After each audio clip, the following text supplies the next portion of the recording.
A woman has died after a dog attack in a house in East London, with police seizing 2 XL bullies from the property. The Metropolitan Police says the victim was in her 50s and the incident happened yesterday afternoon. Officers say she was pronounced dead at the scene and the 2 registered dogs were seized after being contained in a room.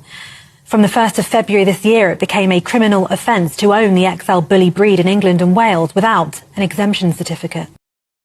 Again, not because the dog type, and it is just a type, is not a breed, is inherently dangerous, because the law is dangerous. Section 1 of the Dangerous Dogs Act is dangerous in itself.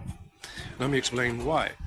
It doesn't pertain to the question, is the owner of the dog type, which is a big, powerful dog type, capable of owning that dog? Whether it's 1 of them or 2 of them or 3 of these dogs, are they capable?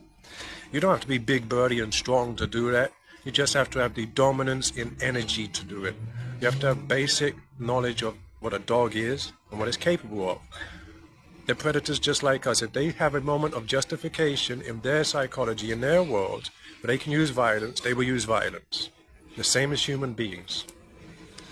The second problem with the law is it doesn't do anything to license ownership of the dog type and restricting and licensing the breeding of these types. So it's still unregulated like it was when they was legal without restrictions. And for that, it's not addressing the problem, it's not going to address the problem, it's absolutely stupid, the law.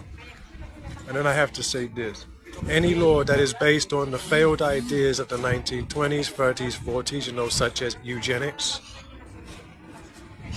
which is what this is, that you think something is inherently bad and inherently dangerous because of what it looks like, because of how tall it is, because of its head shape. It's never going to work, not in human beings and not in animals. When it was applied to human beings, we saw the logical end of eugenics. And that logical end was a place called Auschwitz, a place called Treblinka, a place called Mauthausen, starvation camps like Bergen-Belsen.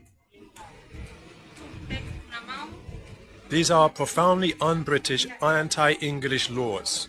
We could do it better. And the left wing in our country cheers this. Do I blame people for being against these dogs? No. Not when they believe and they get their source of information from lying politicians, these crooks and criminals, and lying, paedophile protecting, poison promoting, like in the COVID scam, lying media.